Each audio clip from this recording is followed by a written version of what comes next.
Now let's see these questions. Let the diameter of the innermost track is 21 centimeters, and what is the maximum recording density?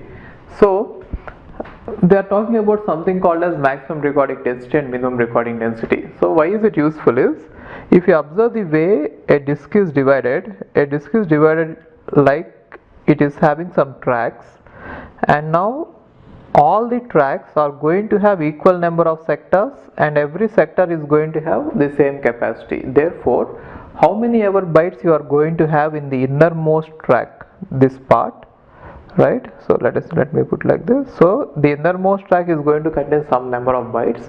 Those many bytes is going to be present in the outermost track as well, which means on a bigger circumference, whatever I am going to write is going to be written on the smaller circumference as well. See, as you move towards the outer track, the circumference is going to increase. Therefore, it is supposed to contain more bytes, but then I am saying that the number of bytes are same even in the inner track or on the outer track. How is it possible?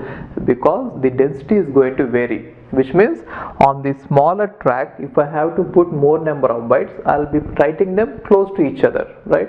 And on the bigger track, I'll be writing them far, right? So if I change the density, the capacity is going to be same. Got it?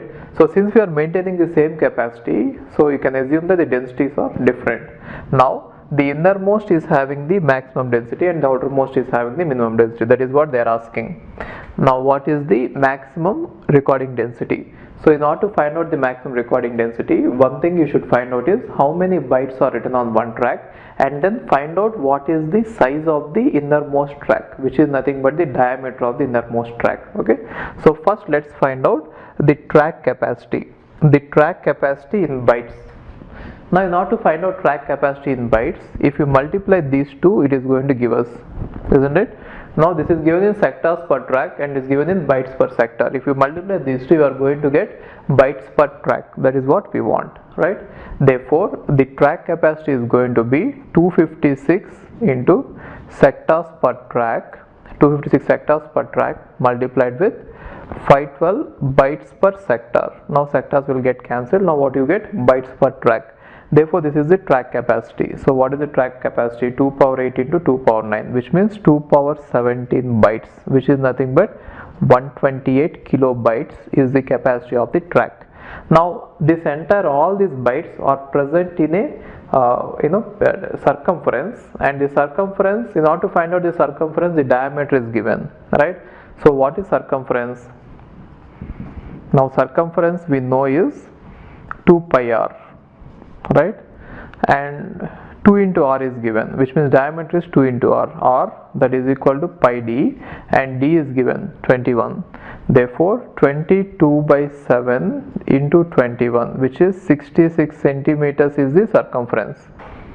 Okay, so on a span of 66 centimeters, we are recording this much data. Therefore, in 1 centimeter, how much can you record? That is going to be the density, right? Therefore, the maximum density is equal to track capacity divided by circumference, right? Now what is the track capacity? 128 kb divided by circumference is 66 centimeters. Now if you get it, it is going to be 1.9 kilobytes per centimeter, right? Now if you try to find out the density of the outermost track, it is going to be less. The reason is, as you increase this denominator, circumference, keeping this one as constant, you are going to get less density, isn't it? Therefore there is less density in the outermost track and more density in the innermost track. Therefore in the innermost track it is closely packed, outermost track is not packed. Okay, and the next question is, let the diameter of the innermost track, which means they are talking about the diameter, they are directly giving us the diameter of the innermost track and the density with 2 kilobytes per centimeters is the density. So density is given and the track size is given. Then what is the capacity of the track? So here it is a different reverse question. So in order to find out the track capacity, you have to find out the length of the track or circumference of the track. Okay, multiplied with density. So what is the density if you can get it?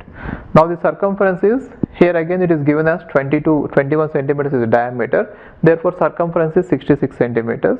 So 66 centimeters into, now the density is given as 2 kilobytes per centimeter, therefore 2 into 2 kb per centimeter. Now you are going to get 132 kilobytes as the capacity of the track.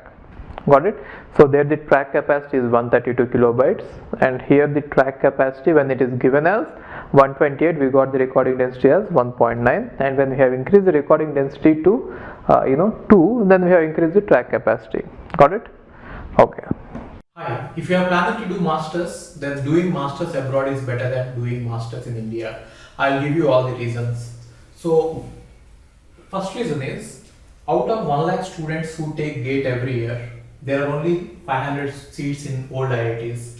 So all the IITs put together have an acceptance rate of 0.5%, and IITs, universities better than IITs, they have very good acceptance rate like 30%, 40%, but all the IITs put together have an acceptance rate of 0.5%.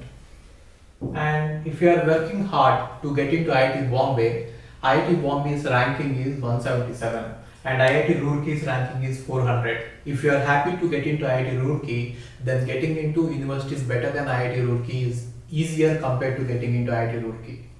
And looking at the salaries for computer science, for software jobs, if you have done your masters in computer science in US, the salaries are ranging from 80 lakhs per year to 1.2 crore per year. So even if you take an average of 1 crore per year, your savings will be much higher than the salaries in India. After taxes and your cost of living, you can easily save 40 to 50 lakhs per year. And in India, the maximum jobs that you get is around 30 lakhs. So your savings will be much greater than the salaries in India.